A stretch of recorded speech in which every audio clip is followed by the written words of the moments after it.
नमस्कार सर्व सेविका ताईंनो, मदतनीस ताईंनो. बघा, पोस्टाची एक महत्त्वपूर्ण योजना आपल्या समोर आली आणि या योजनेची जनजागृती आपण करायची आहे, जेणेकरून आपल्या पालकांना, आपल्या लाभार्थ्यांना त्याचा लाभ घेता येईल.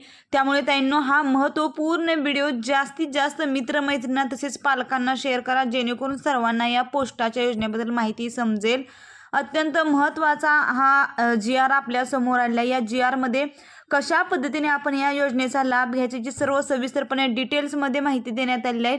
खूप महत्त्वाची योजना आहे, त्यामुळे हा व्हिडिओ आणि ही माहिती अत्यंत महत्त्वाची असणार आहे. तर बघा ताईंनो, महाराष्ट्र शासन महिला व बाल विकास विभाग आयुक्तालय महाराष्ट्र राज्य यांच्याकडून आलेले हे परिपत्रक आहे.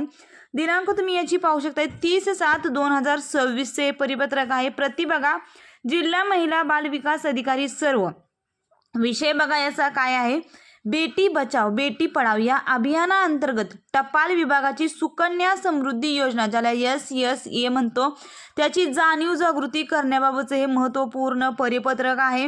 तर बघा, त्याचा लाभ कसा घ्यायचा लाभार्थ्यांनी, त्याच्यासाठी वयोमर्यादा किती असणार, कोणत्या मुलींना याचा लाभ भेटणार, याची सर्व डिटेल्समध्ये आपण माहिती जाणून घ्या. तर बघा, उपरोक्त संदर्भीय विषयांमुळे आपणास कळवण्यात येते की उपरोक्त संदर्भीय विषय हे भारत सरकारच्या इंडिया पोस्टतर्फे पुरवल्या जाणाऱ्या विविध सेवांमध्ये शहरी आणि ग्रामीण लोकसंख्येचा समावेश करण्यासंदर्भात आहे.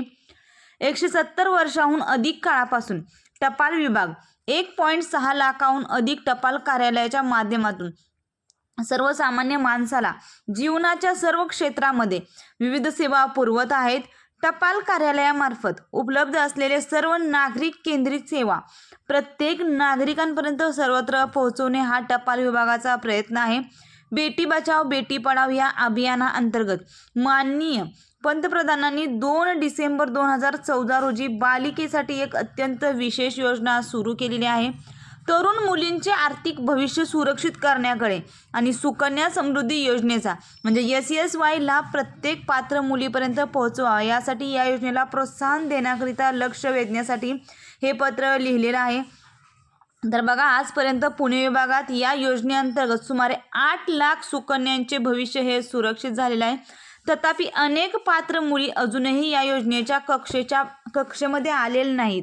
महिला व बालविकास विभागाच्या कार्यक्षेत्रामध्ये 10 वर्षाखालील मुलींना या योजनेचा संपूर्ण लाभ मिळावा यासाठी टपाल विभाग महिला व बालविकास विभागाच्या सहकार्याची आतुरतेने वाट पाहत आहे. ही योजना बघा, आता आपण या योजनेबद्दल थोडक्यात जाणून घेऊया. ही योजना कशी आहे, कोणत्या मुलींना त्याचा लाभ भेटणार. तर बघा ताईंनो, 2 मुली जर असतील तर त्या दोन्ही मुलींना लाभ भेटणार.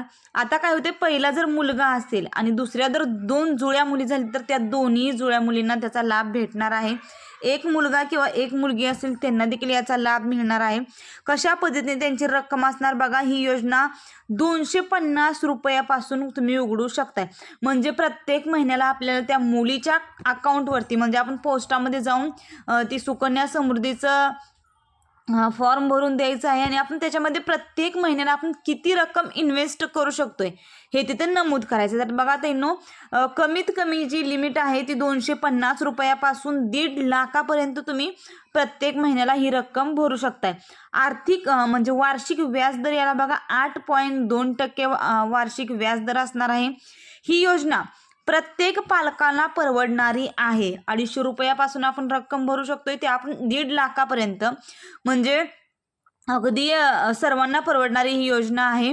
10 वर्षापेक्षा कमी वयाच्या मुलींचे पालक किंवा कायदेशीर पालक मुलींच्या नावाने सुकन्या समृद्धी योजना खाते उघडण्यास पात्र आहेत. सुकन्या समृद्धी योजना ही एक उत्तम आणि दीर्घकालीन गुंतवणूक योजना आहे, कारण ती वार्षिक चक्रवाढ व्याजाचा लाभ देते. बघा ताईंनो, याच्यामध्ये चक्रवाढ व्याज जे आहे ते भेटणार आहे. त्यामुळे लहान गुंतवणुकीतून सुद्धा दीर्घकाळामध्ये चांगला परतावा मिळतो. पालक किंवा कायदेशीर पालक आयकर कायदा 1961च्या कलम 80C अंतर्गत एका वर्षात जास्तीत जास्त 1.5 लाखाच्या मर्यादेसाठी सवलतीस पात्र आहेत. म्हणजे बघा, जास्तीत जास्त 1.5 लाख रक्कम भरू शकताय, त्याच्यावर भरू शकत नाही. परिपक्वता बघा याची कधी आहे, 21 वर्ष परिपक्वता आहे. किंवा मुलीचे 18 वर्षानंतर लग्न होईपर्यंत. 18 वर्ष जर पूर्ण झाले, समजा तुम्ही सुकन्या समृद्धीचं अकाउंट ओपन केलं, त्याच्यामध्ये तुम्ही एक समजा 5,000 रक्कम गुंतवलेली आहे, आणि ही रक्कम तुम्ही 21 वर्षासाठी गुंतवली, याला चक्रीवाढ व्याजदर 8.2% जर विचार केला तर बघा त्यांनी समोर आपल्याला नमुना दिलेला आहे. एकूण आपण 21 वर्षामध्ये केलेली गुंतवणूक जी आहे ती 9 लाख रुपये होते. 9 लाखावर जे आपल्याला चक्रवाढ व्याज भेटणार आहे ते 18,73,058 रुपये एवढं चक्रवाढ व्याज भेटणार आहे. आणि परिपक्वता म्हणजे 21 वर्ष मुलीचे पूर्ण झाल्यानंतर 27,73,058 रुपये एवढं आपल्याला रक्कम जी आहे ती भेटणार आहे. ही 5,000ची रक्कम दाखवण्यात आली आहे. आपल्याला याच्यामध्ये रक्कम कमी असू शकते किंवा जास्त असेल तर आकडा देखील तो वाढणार आहे. टपाल विभाग बघा या योजनेच्या जनजागृतीच्या यशस्वी अंमलबजावणीसाठी सर्व आवश्यक सहकार्य आणि समन्वय देण्यास पूर्णपणे वचनबद्ध आहे.